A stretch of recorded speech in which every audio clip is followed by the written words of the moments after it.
marcou as eras com amor. Seus ensinamentos ecoam através dos tempos, são bênçãos que permeiam nossas vidas. O Espírito da Verdade nos revela: Espíritas, amai-vos, eis o primeiro ensinamento. Instruí-vos, eis o segundo. Amar e aprender são os alicerces essenciais para a nossa evolução espiritual. O Centro Espírita Luiz Gonzaga de Luminárias inicia mais uma jornada de reflexão e crescimento através do estudo da obra Paulo e Estevão. Sejam todos bem-vindos a essa oportunidade de mergulharmos nos ensinamentos que nos conduzem a Jesus.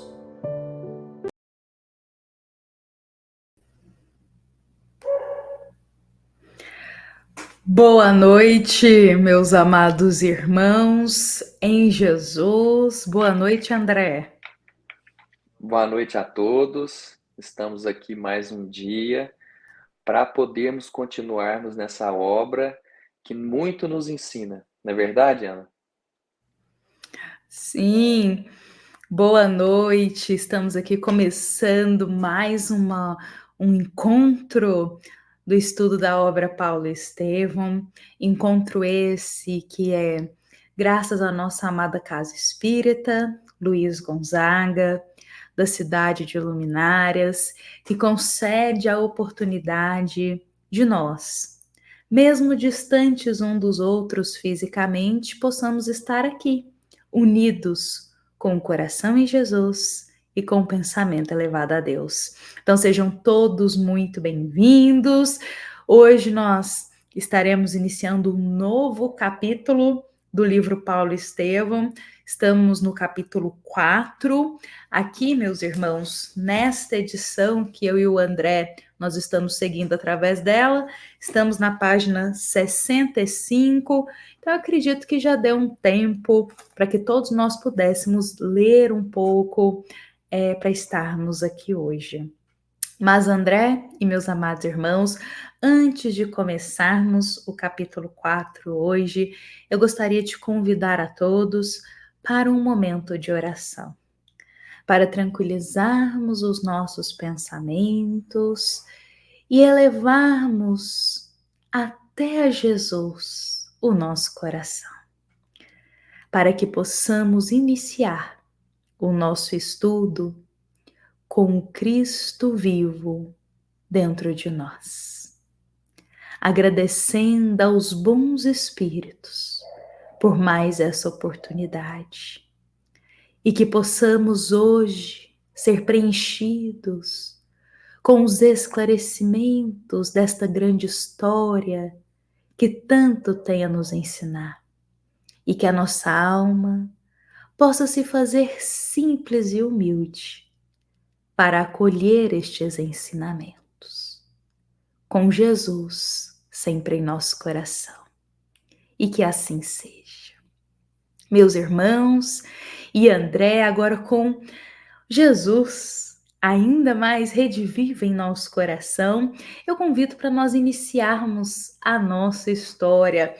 Lembremos que hoje começamos uma nova etapa da obra, isso na minha visão particular, uma nova etapa porque conheceremos alguém aqui hoje. Alguém que até o momento não tinha aparecido no livro. Alguém que tem um papel fundamental e muito importante nesta história. André, eu queria te convidar para falar para todos nós quem é esta alma. Nos conta um pouquinho dela e o que Emmanuel nos fala sobre essa pessoa, aqui iniciando o capítulo 4, que se chama Nas Estradas de Jope. Bom, seremos apresentados agora ao personagem de Saulo, a figura de Saulo. Saulo, nesse momento, está com 30 anos. E Saulo, Emmanuel descreve como alguém que é muito enérgico, ele é resoluto, ele traz no coração a lei. Por que ele traz no coração a lei?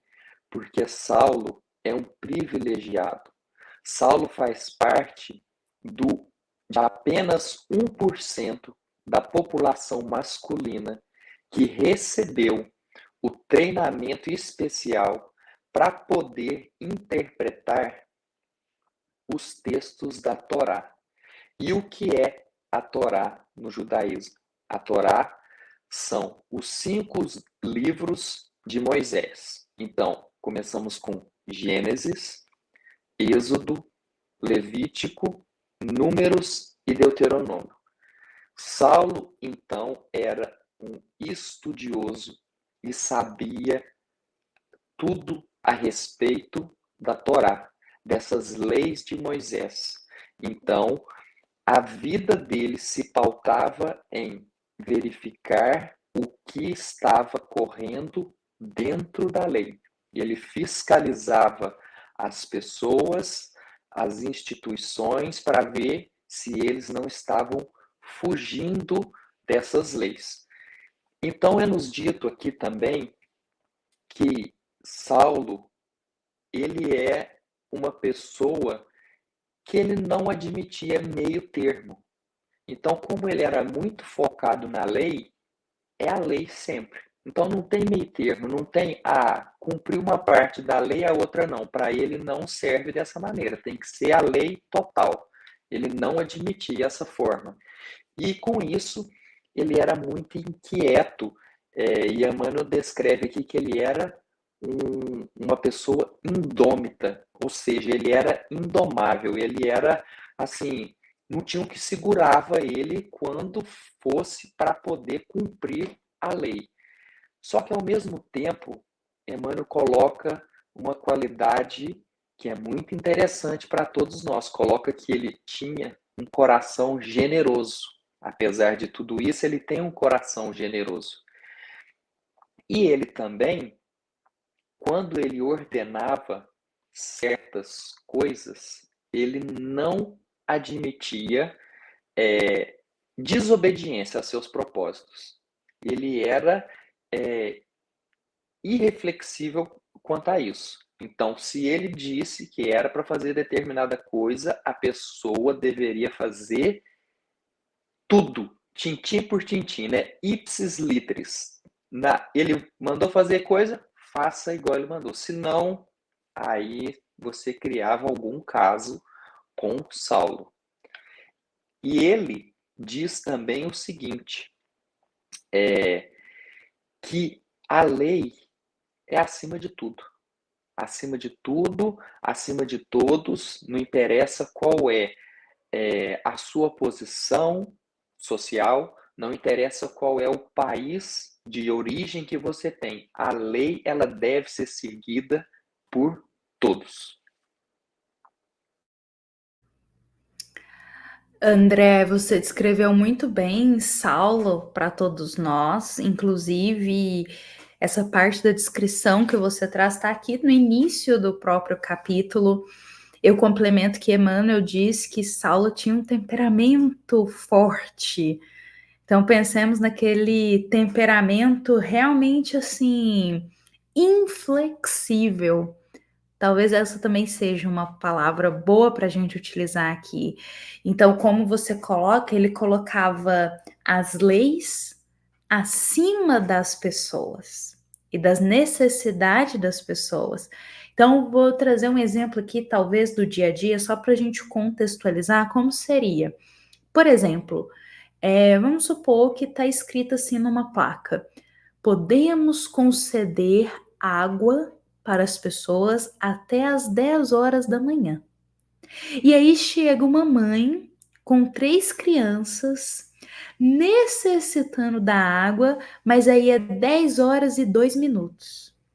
E aí Saulo seria a pessoa que talvez diria: eu não vou te conceder, porque já passou 2 minutos, e na lei está escrito que é até às 10 horas. Então, se já passou 2 minutos, você pode estar aí com sede, com seus filhos necessitados, que eu siga o que está na lei.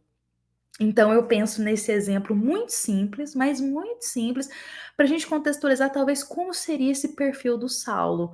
Como você coloca, André, ele seguia a lei mosaica à risca. Era aquilo. E tem algo aí interessante para a gente trazer na história de hoje, porque Saulo, ele tinha um coração apaixonado. E Saulo estava apaixonado por uma pessoa que a gente já conheceu aqui na história. Saulo estava, como se diz, enamorando Abigail, meus irmãos. E como que tudo isso aconteceu? Olha só, como que Abigail ficou conhecendo Saulo. Lembremos que Abigail é irmã de Estevão.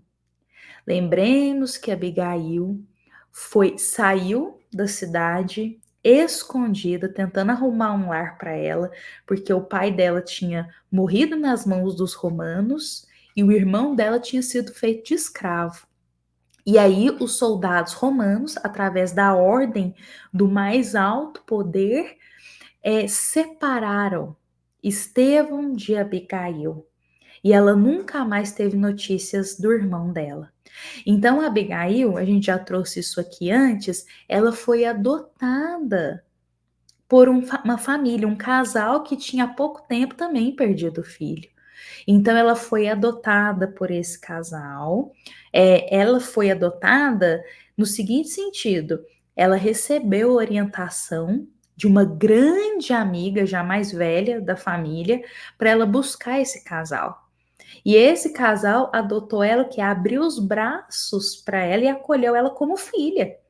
Então ela passou a morar com o casal, a estar ali, realmente já se sentia pertencente a essa família.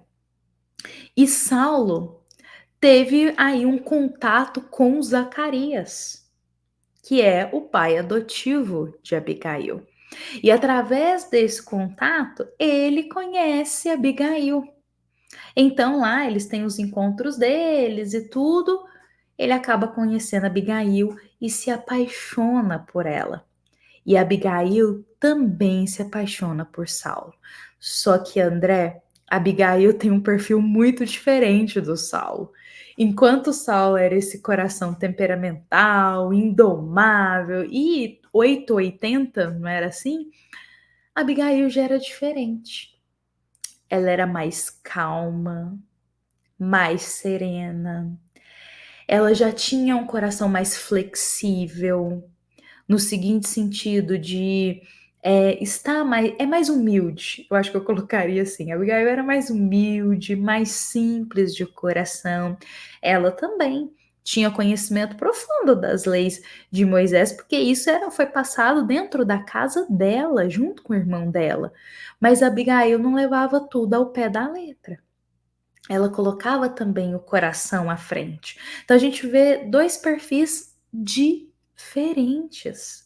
E aí eles se conhecem, e naquela época o processo do se conhecer era diferente do que é hoje em dia. Eles se encontravam uma vez ou outra, iam passeando pelos jardins, iam conversando. Saulo fez 1000 promessas para Abigail. Inclusive, uma das promessas que ele faz para ela é que ele faria tudo para encontrar o irmão dela, Gesiel, porque eles não sabiam que o irmão de Abigail tinha mudado de nome e se chamava Estevão.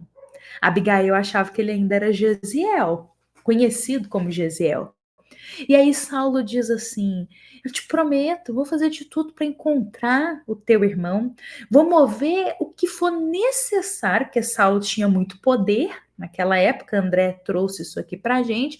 Ele falou assim: eu vou mover tudo para achar o seu irmão, fazer esse reencontro de vocês, e tudo vai correr conforme você deseja, Abigail. Porque se você ama o seu irmão, eu também tenho carinho por ele. Se você quer o seu irmão de volta na família, isso também é um desejo meu. Para a gente ver o quanto ele estava ali apaixonado por Abigail. E Abigail, naquela docilidade dela, ficou encantada, porque, meus irmãos, isso é verdade. As promessas que Saulo estava fazendo eram promessas verdadeiras. Ele não estava falando da boca para fora. Ele realmente estava gostando de Abigail e ele realmente estava disposto a mover o que fosse necessário para encontrar o irmão dela que tinha sido feito de escravo. E aí eles ficam nesse encontro, esse capítulo ressalta muito isso pra gente, os encontros deles, as palavras de carinho que eles trocavam justamente para enfatizar pra gente que os dois estavam apaixonados e confiando um no outro. E Saulo já estava se preparando para pedir Abigail em casamento. Olha o nível da relação deles como que já estava. Só que aí acontece uma coisa nesse meio caminho. E aí eu Eu quero te gostaria de comentar a respeito dessa relação deles, porque tem uma parte aqui que eu anotei que como se fosse um conselho de Saulo para todos aqueles que pensam em entrar em um relacionamento. Porque Saulo está conversando com um amigo dele que se chama Sadoque, e aí esse amigo dele pergunta assim para ele: Você já comunicou aos seus pais a respeito dos seus projetos com Abigail? E aí ele diz assim, ó: Penso que ao homem não convém entregar-se assim, sem mais nem menos, a uma questão decisiva do seu destino. Obedecendo ao nosso velho instinto de prudência, venho analisando demoradamente meus próprios ideais e ainda não trouxe Abigail para conviver com Dalila. Dalila é a irmã dele. Alguns dias em nossa casa. Pretendo fazê-lo tão só nas vésperas da visita de minha irmã ao lar paterno. Então, o que Saulo está querendo dizer aqui? Essa é uma decisão muito importante que a gente vai tomar na nossa vida, que vai comprometer o nosso destino. E esse comprometimento da gente se vincular a uma pessoa pode ser um comprometimento bom ou um comprometimento ruim. Então aqui ele está dizendo, a gente não deve ser precipitado em tomar esses tipos de decisões que vão refletir lá na frente. Porque aqui, como nós somos espíritas e acreditamos na imortalidade do espírito, quando a gente se vincula a qualquer pessoa em um relacionamento, a gente se compromete com essa pessoa. Então, a maneira que nós conduzimos esse relacionamento, a moral que nós colocamos nesse relacionamento, ela refletirá no vínculo que vamos criar com essa pessoa. Então, esse vínculo pode ser bom ou pode ser mal futuramente. Então, eu queria só destacar, porque isso eu achei como um conselho de Saulo para a gente, antes de tomar uma decisão tão impactante no nosso destino. Essas palavras de Saulo, elas são sábias mesmo, até para a gente trazer para os dias de hoje, pensando como espíritos eternos que somos, que toda atitude, toda ação que temos, ela vai ter um reflexo mais à frente. E sobretudo quando a gente tem uma atitude com alguém, isso também vai ter um reflexo lá na frente. Então, às vezes a gente prejudica alguém, em questão de relações, a gente causa mal a essa pessoa e de uma forma ou de outra a gente vai precisar colher isso também lá na frente. Então, as relações, elas precisam ser pautadas sempre no respeito, não é mesmo? E André, você comentou aqui sobre o amigo de Saulo, que Saulo tá lá conversando com ele, que esse amigo questiona, e aí, você já falou com a sua família de Abigail? E é justamente sobre esse amigo que eu queria te convidar para falar um pouco, André, porque esse amigo de Saulo, ele vai fazer uma pergunta bem instigante aí, porque ele vai perguntar para Saulo o seguinte, lá na página 68, ele vai perguntar assim: ó Saulo, já ouvistes falar dos homens do caminho? Quem são os homens do caminho? Pedro, não é mesmo? Gesiel, Estevão, que está lá no meio. Pois é. Aí eu quero só voltar aqui. Saulo, que prometeu para Abigail que faria de tudo para poder trazer o irmão dela de volta, não é mesmo? Porque eles iam ser uma família. Aí a gente já sabe onde o irmão de Abigail tá lá na casa do caminho, só que com o nome de Estevão. E Saulo acha que sabe que o irmão de Abigail chama, na verdade, Jezeel. Não sabe que teve a mudança de nome. E aí o amigo de Saulo pergunta assim: e aí, Saulo? Você já ouviu falar desses homens do caminho? Porque eu quero te contar uma coisa. Tem um homem lá chamado Estevão. Olha só. Ele anda pregando algumas coisas aí. Já ouviu falar desse pessoal? André, qual que é o desenrolar desse diálogo dos dois e qual que é a decisão que o Saulo tem com isso? Saulo responde com uma pergunta de maneira muito desprezível. Ele diz assim, eu vou ler: não se trata de uns pobres galileus maltrapilhos e ignorantes que se refugiam nos bairros desprezíveis? Então, assim, você está falando daquele povinho lá, pobre, bobo, ignorante, daquele bairro sujo. É mais ou menos isso que ele estava querendo. Não só isso, André, tá falando daquele povo que seguia aquele carpinteiro, aquele filho de carpinteiro, Jesus. Olha como Saulo se referia ao Cristo, aos seguidores dele. Só que aí, o amigo de Saulo fala o seguinte: olha, tem um homem lá chamado Estevão, que ele tem virtudes sobrenaturais. No dizer do povo, ele fala assim: o povo não consegue explicar o que ele tem, então dizem que é sobrenatural. Só que ele fez uma coisa que me afetou, porque ele curou meu tio, que era cego, e o meu tio está enxergando. Aí o Saulo fica curioso, ele fala assim: mas como que é isso?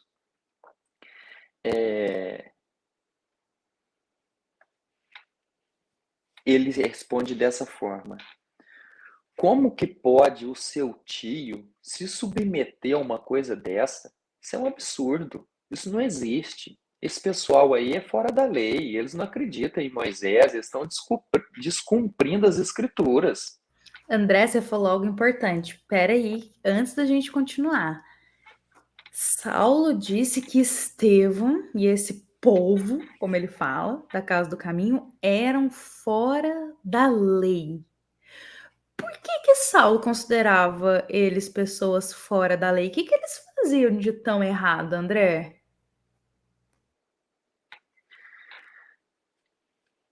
Eles simplesmente eles não iam, digamos assim, na sinagoga.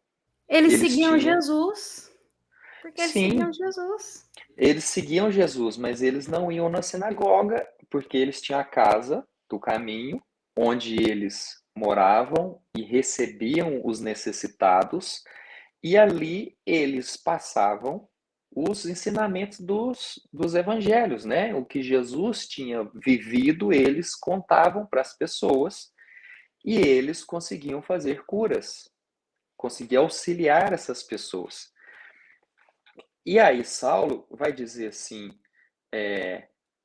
acaso não terá compreendido, falando do tio do amigo dele, que o fato pode radicar nas artimanhas dos inimigos de Deus? Porque isso aí está indo contra Deus, está indo contra a Torá, a lei mosaica. E aí ele fala assim, não, eu tenho conhecido que já me falou várias vezes a respeito deles. E eu até cheguei a trocar ideia com Gamaliel. Quem é Gamaliel? Gamaliel é o mestre de Saulo, é o professor de Saulo da Torá, de interpretações dos textos da Torá. E aí, só que Gamaliel é muito sábio, ele é muito ponderado, porque Gamaliel diz assim, Saulo fala assim, só que Gamaliel, ele é muito tolerante, e ele me fez ver que essa gente consegue ajudar pessoas que não têm recurso. Então Gamaliel avistou, antes de julgar, fala, mas quem eles estão ajudando? Porque eles estão aí, né? Eles estão nesse local, fazem o seu trabalho, mas estão ajudando quem? Quem não tem recurso. Peraí, então esse pessoal aí, eles têm uma coisa interessante aí, porque eles não estão ajudando pensando em dinheiro. Eles podiam muito bem estar ajudando as famílias abastadas, mas não estão. E aí, continua a conversa e fala assim, mas ouço dizer que as pregações de Estevão estão arrebanhando muitos estudiosos e que são da lei de Moisés. Ou seja, ele estava tendo um entendimento de que as pessoas estavam sendo convertidas. Então, isso é uma ameaça, porque Saulo defende a lei de Moisés. Quando ele percebe que outros estão tirando, digamos assim, seguidores de Moisés e indo para esse outro local, aí ele fala assim, não, aí eu vou ter que intervir, porque isso aí não está certo, não. Isso aí está completamente equivocado, isso está indo contra Deus, né? Eles são inimigos de Deus dessa maneira, eles não podem fazer isso. E aí fala assim, ele pergunta, mas não é um carpinteiro sem cultura que originou esse movimento? Que poder que esse carpinteiro tem, gente? De fazer o pessoal abrir mão das leis de Moisés e seguir ele? Que absurdo que é esse que está acontecendo? E aí ele faz um comentário muito maldoso, porque Jesus era conhecido como Galileu, né? Que ele vinha da Galiléia. E aí ele faz um comentário muito maldoso e fala assim, mas pode vir alguma coisa boa lá da Galiléia, além de legumes e peixes? Dá para sair alguma coisa boa de lá? Ou seja, ele menosprezando o local de onde Jesus veio, né? Então, é um sentimento dele que era natural, de raça, de achar que os poderosos tinham um local específico para nascerem, para viverem e para atuarem segundo as leis de Moisés. Então, para ele, isso tudo era um absurdo, não fazia sentido nenhum. E além desse comentário maldoso que ele faz, ele também chama todos de loucos, de malucos. Fala que todos aqueles que estão ali são tudo maluco, é tudo louco. E aí ele vai questionar que dia que é a pregação desse Estevão? Porque eu quero ir lá ver o que ele está falando. Só que Saulo quer ir ver o que Estevão está pregando, ele já vai com segunda intenção. Ele já está indo com o coração preenchido como se fosse de uma armadilha. Porque ele quer ver o que Estevão vai pregar e ele quer pegar ali nas miudezas algo que ele pode usar contra o próprio pessoal do caminho. Então ele não, quando ele pergunta assim, que dia que é a pregação do Estevão, ele não está com o intuito de, nossa, eu realmente quero ouvir as palavras dele. Não. Ele está indo com um disfarce. Ou seja, ele está ali aparentando que vai ouvir as pregações, mas ele está esperando um deslize das pessoas do caminho para ele realmente usar isso contra eles, os acusarem naquela época. E aí o amigo dele diz: olha, a pregação dele ocorre aos sábados. E ao longo desse capítulo, meus amados irmãos estão aqui com a gente nesse momento, André também. Ao longo desse capítulo, nós percebemos que Saulo, a todo instante, deseja se impor em cima das pessoas e obrigar as pessoas a aceitar a opinião dele. Porque em outros momentos no capítulo ele diz, nós temos que fazer eles dobrarem os joelhos diante de nós. Ele fala isso. Que ele quer que todo mundo siga o que ele acredita como verdade. E aí nós temos dois perfis diferentes para a gente poder até observar aqui e refletir sobre isso. Gesiel tinha tanto conhecimento da lei de Moisés como Saulo. No seguinte sentido, claro que Saulo fazia parte daquele 1% que conhecia, como se diz, os detalhes, ele estudou. Mas, eu vou usar o Estevão, ele também se dedicava a conhecer. Ele também se dedicava a estudar. Lógico que dentro das condições dele daquela época.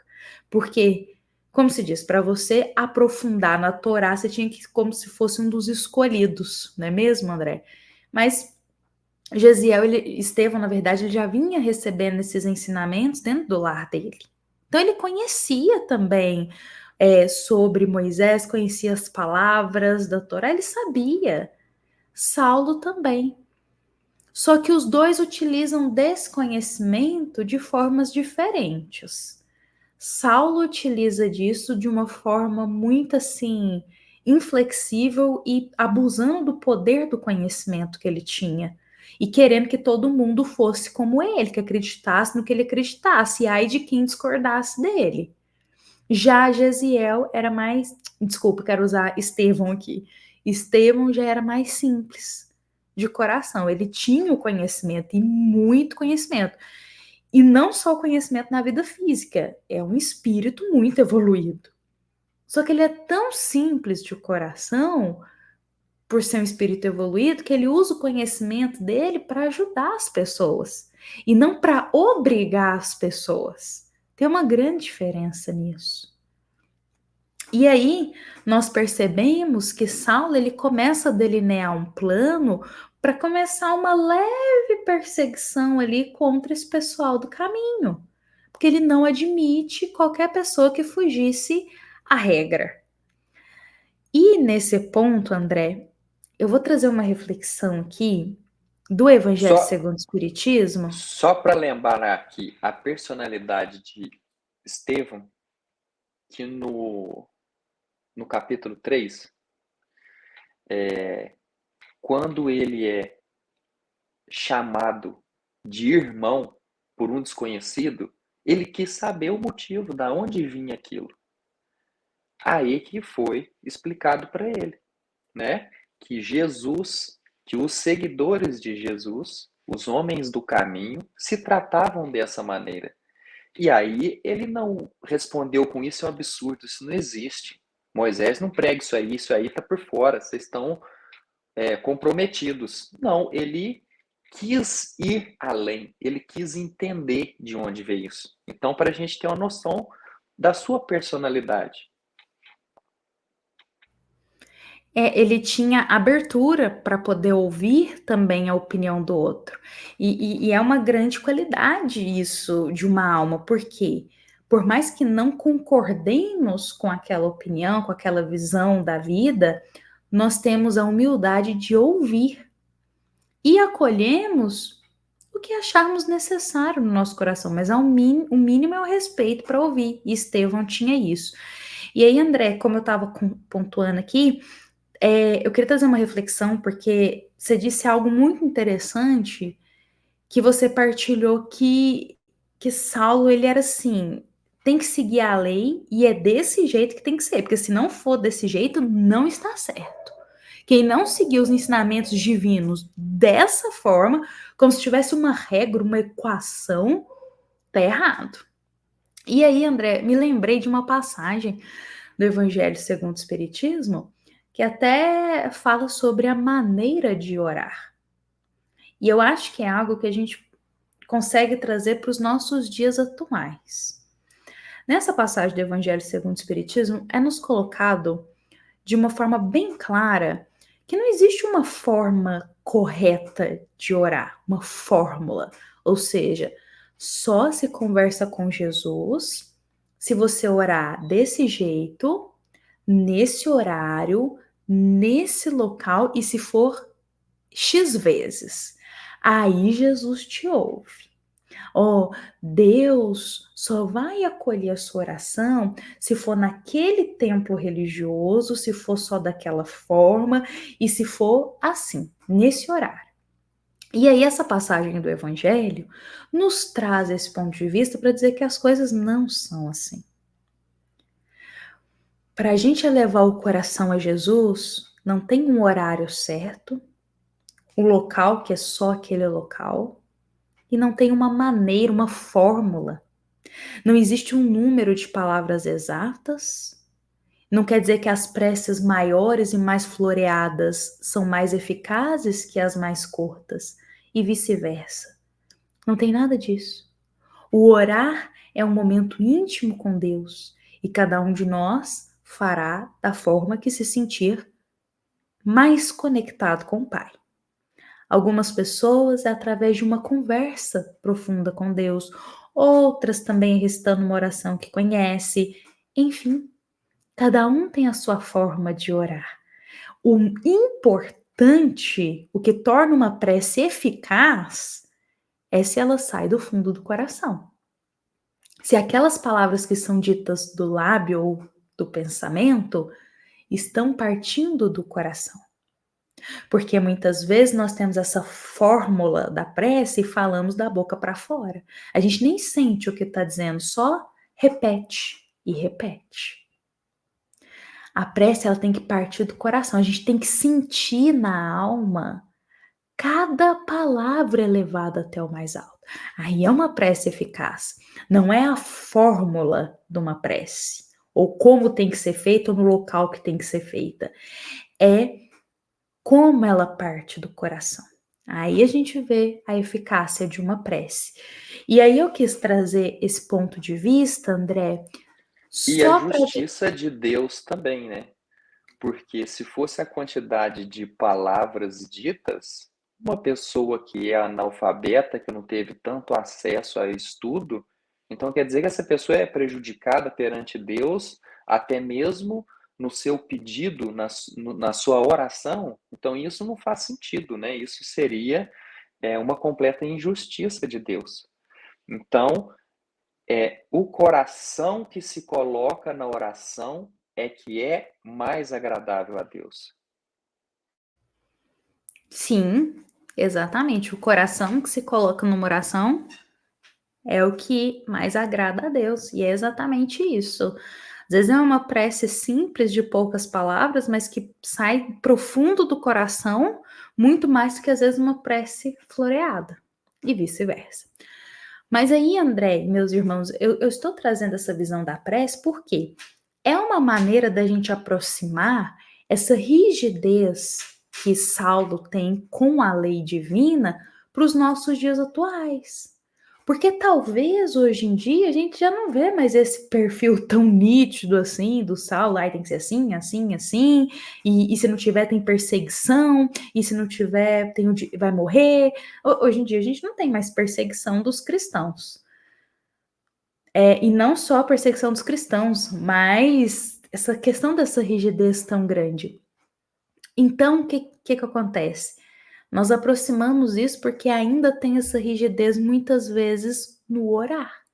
Ainda é muito disseminado, equivocadamente, que se tem que orar dessa forma ou daquela, que aí Jesus te ouve. Se for só as suas palavras simples, Jesus não vai te ouvir. E as coisas não são assim.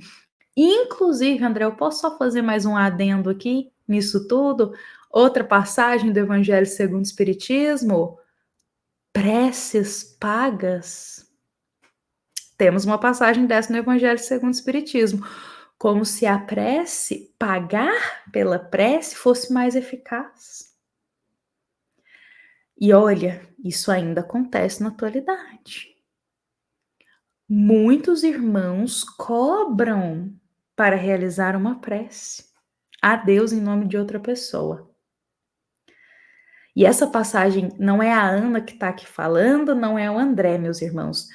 Allan Kardec, Evangelho segundo o Espiritismo, Preces Pagas, tem uma passagem.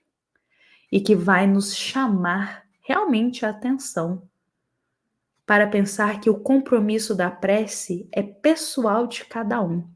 Não tem como a gente ficar transferindo esse compromisso para o outro e ainda achar que eu estou pagando e eu vou receber essa prece. Deus não cobra nada de teus filhos e muito menos uma oração, não é mesmo? Então, eu trouxe isso aqui novamente para a gente pensar como que ainda hoje em dia tem essa rigidez em cima, às vezes, da prece, que é algo que é uma conversa com Deus. Algo que todos nós temos o direito de fazer. E é o mínimo de cada filho fazer perante Deus, que é o nosso Pai. Então, naquela época, claro que era bem pior essa rigidez. Lá tinha, se não orasse dessa forma, se não repetisse essas palavras, se não fosse nesse dia, lá na sinagoga, aí não tem como, aí não funcionava. Hoje em dia a gente já está um pouco mais flexível, mas ainda carrega um pouquinho desses estigmas, digamos assim. Mas, André, eu quero retornar aqui para a história, depois desse ponto de reflexão, também te convidando, se eu tiver um ponto de reflexão aí diante disso que a gente abordou, e eu queria te convidar também para poder dar continuidade e falar um pouco mais aí, que a gente já está chegando no final do capítulo, porque depois dessa parte que Saulo conversa com um amigo dele, ele vai ter os encontros com Abigail, o romance dele e as promessas que ele vai encontrar o irmão dela. Mas, André, eu quero ouvir de você também para todos nós.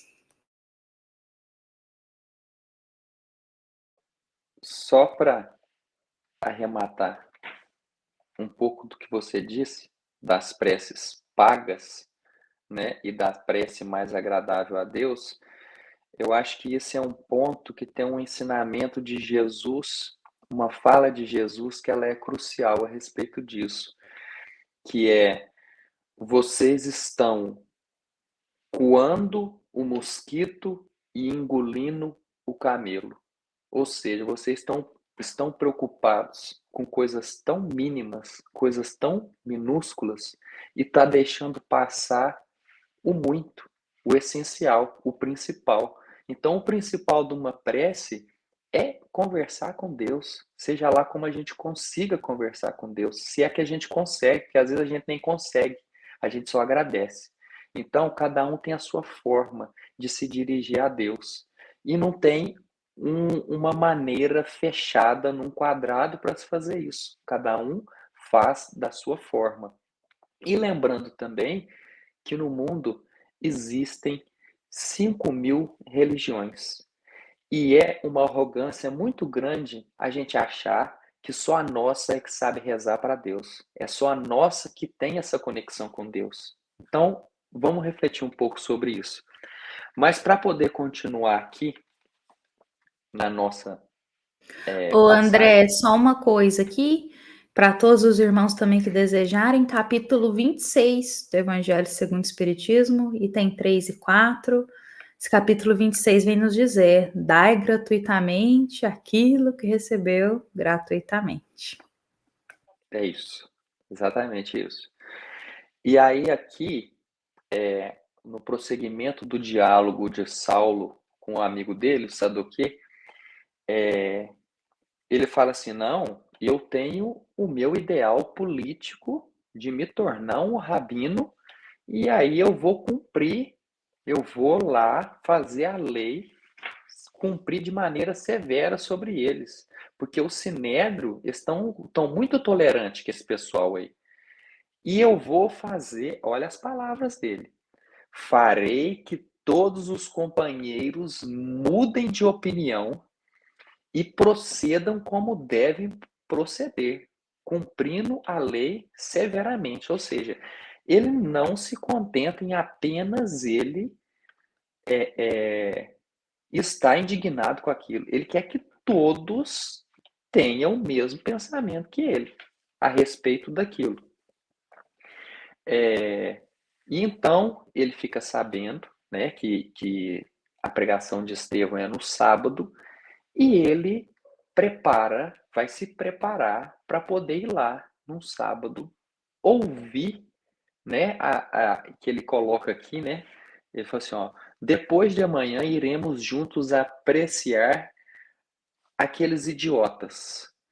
Caso verifique o caráter inofensivo dos seus ensinamentos, haverá que os deixar em paz. Agora,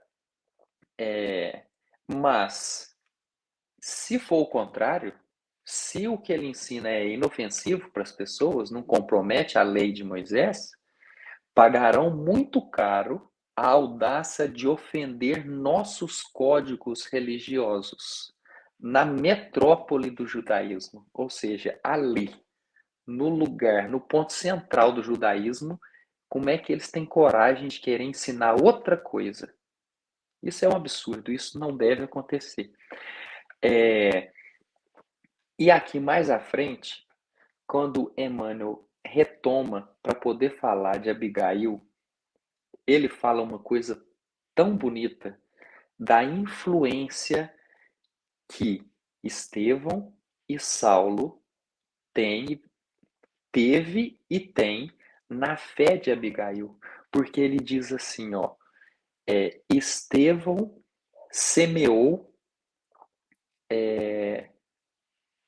Peraí, deixa eu ler aqui. Ó. Semeou a fé. E Saulo está ajudando a cultivá-la.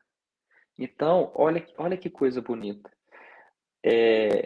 A gente pode pensar nesse momento e nos lembrar qual foi aquela pessoa que semeou a fé, que semeou Jesus na nossa vida. E quais são aquelas outras que nos ajudam a cultivá-lo em nós, nas nossas ações, no nosso dia a dia, nas nossas atitudes. Então, isso é uma coisa muito bonita e muito interessante para a gente pensar, porque a fé é uma construção em nós. A gente adquire, nós vamos cultivando, nós vamos cuidando dela para que ela fortaleça e chega até o ponto daquilo que Allan Kardec nos ensina, que é a fé raciocinada. Porque a fé raciocinada é aquela fé que nós sabemos o para que cremos, o porquê cremos, e aí, quando a gente tem essas respostas, a gente não tem necessidade de se fazer como Saulo, de querer enfiar a goela abaixo para outra pessoa que não tem aquela fé. Porque a fé, ela é importante para mim. Ela é uma construção individual. Então, eu não tenho que forçar e obrigar a outra pessoa a ter a mesma fé que eu, a ter as experiências de fé que eu tive, que eu tenho, porque cada pessoa passa por sua experiência de fé de maneira particular. E o Espiritismo, ele tem, segundo Allan Kardec, ele não faz prosélitos, ou seja, o Espiritismo, ele tem como propósito não querer angariar espíritas. Por quê? Porque ele não está interessado com o corpo, ele está interessado com o espírito. Então, a evangelização é do espírito. Então, se a pessoa não chegar a esse conhecimento encarnada, desencarnada ela chega. Então, a gente não tem que ficar aí como Dom Quixote querendo angariar, descobrir tudo e querer revolucionar tudo, porque vamos revolucionar a gente. A fé é nossa, a vivência, o espírito, a nossa caminhada, evolução espiritual é individual. Então vamos mudar a gente. Deixa o outro lá, deixa o outro no momento dele.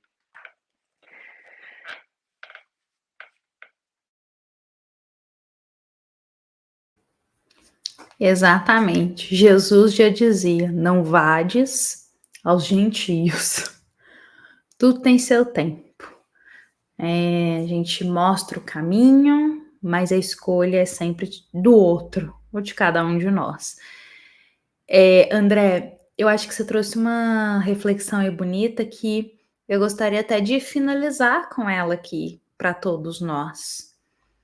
A reflexão de que a fé é uma construção e ela tem que estar ativa nesse processo desse florescer dentro de nós. A centelha da fé já está germinada no coração de cada um de nós. Mas nós precisamos florescer. E existem sim pessoas que passam pela nossa vida, que nos ajudam nesse florescer da fé. Inclusive pessoas que acreditam que a gente pode ser melhor. Quando a gente está lá no buraco, quando a gente está lá no lugar mais sombrio, quando a gente está no caminho mais errado, aquelas pessoas que olham para a gente e diz: eu vejo potencial de melhor em você. Eu vou te mostrar um caminho novo. Eu vou te dar as oportunidades. Claro, você tem que fazer sua parte. Mas eu acredito que você pode ser melhor hoje do que foi em outra existência. Então, essas pessoas, elas são incríveis em também nos ajudar a florescer a fé dentro de nós. Então, hoje até aqui, porque para a gente já encaminhar para o encerramento, eu gostaria de deixar essa reflexão para todos nós. Quem são essas grandes almas que passam pela nossa estrada da vida e que estão nos ajudando a florescer a fé? Pessoas que nos inspiram realmente na fé delas.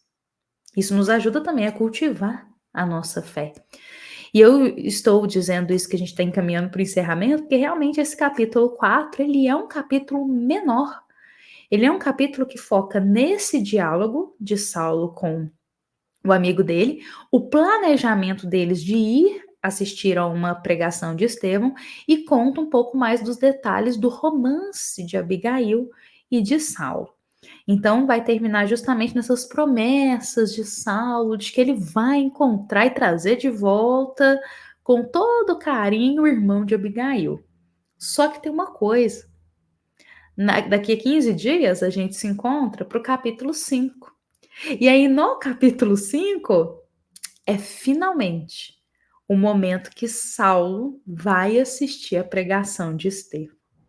Aí nós veremos o que vai acontecer, porque ele planejou ir aqui no capítulo 4. O 5 é o momento que ele vai se deparar com Estevão, sem saber que ele é irmão de Abigail. E o que será que ele vai fazer? Aí, meus irmãos, eu vou falar para todos vocês, a partir do capítulo 5, a história começa a ficar um pouco mais delicada. Aí é o momento que a gente começa a derramar muitas lágrimas lendo esse livro, né, André?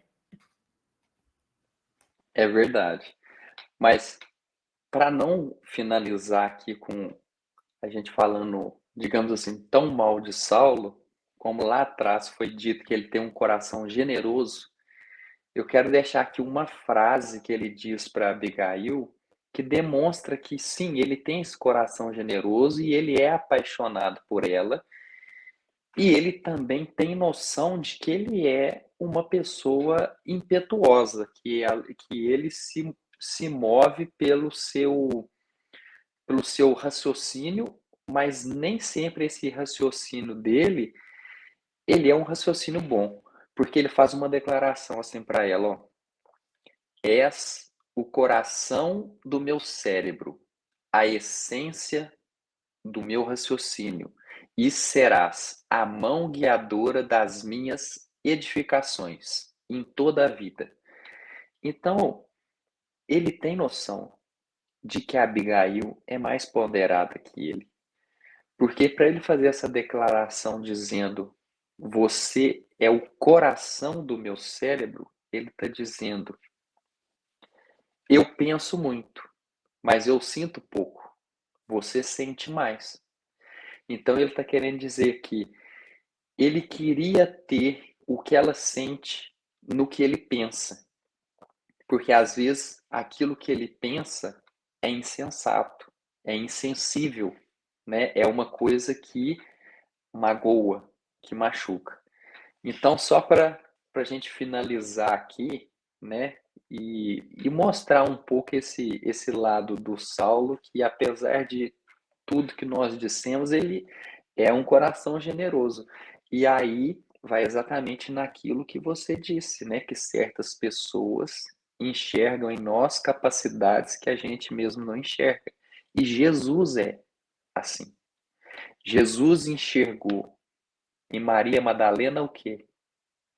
É isso que Jesus enxerga em nós. Jesus enxerga o espírito por trás do corpo. A maioria de nós só enxergamos o corpo, só julgamos a pessoa. Jesus enxerga o fruto enquanto a gente só vê a semente. Exato. Né? A gente enxerga ali uma semente raquítica, muito pequena, que a gente pensa, isso aí não vai dar para nada. Essa semente aí, ó, pode até dar um brotozinho, mas fruto não vai dar. Mas Jesus enxerga é o fruto. E André, essa questão aí desse casal, Abigail e Saulo, serem tão diferentes entre si, vai muito de encontro com até um planejamento reencarnatório, dois espíritos que combinam realmente reencarnar para virem como um casal. A gente percebe que muitas vezes tem algumas diferenças em suas personalidades, justamente porque para um fomentar no outro algum ensinamento.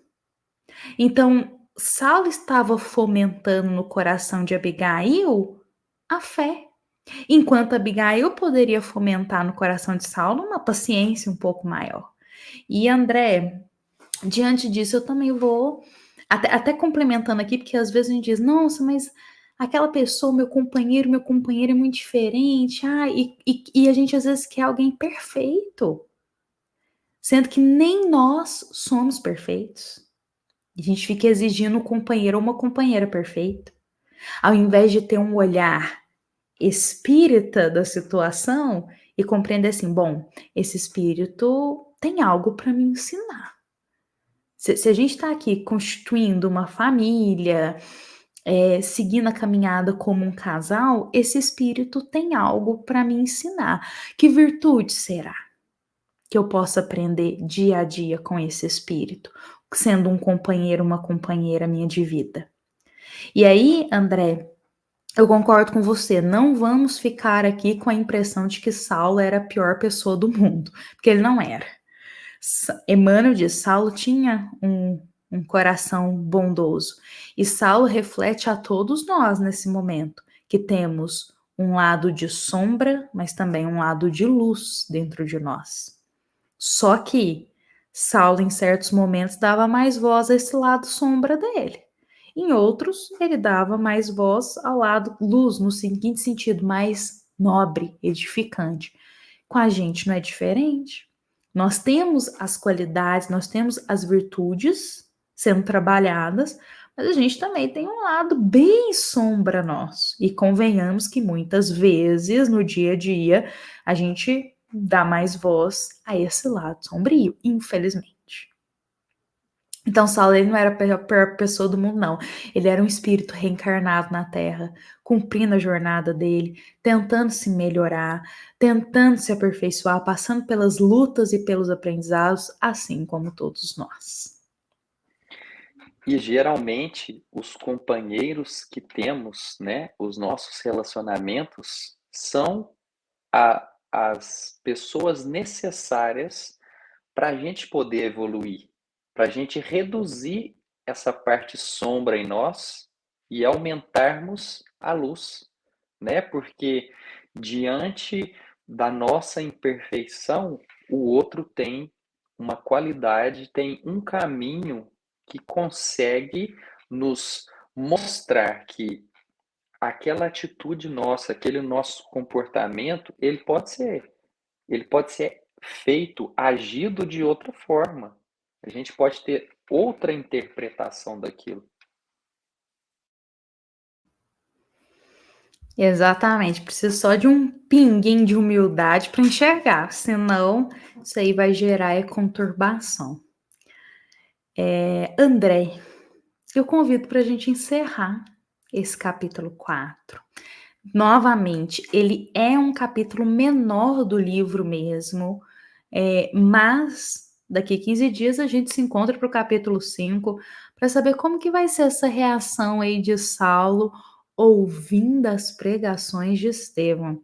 Novamente, Saulo que mal sabia que Estevão era o irmão de Abigail que ele prometeu ajudar a encontrar. Mas, meus amados irmãos, eu encerro por aqui agradecendo a todos que estão presentes aqui conosco neste domingo, às 7h30 da noite. Muito obrigada.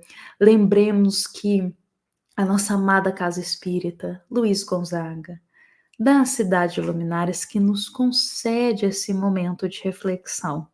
Eu me despeço aqui com o coração em paz, desejando que todos tenhamos um final de domingo abençoado. André, fique em paz também. Um ótimo domingo para todos. Que possamos refletir muito a respeito deste capítulo, desse livro, desses personagens e nos colocar nessa história, né? E que a paz de Deus esteja com todos nós e que assim seja.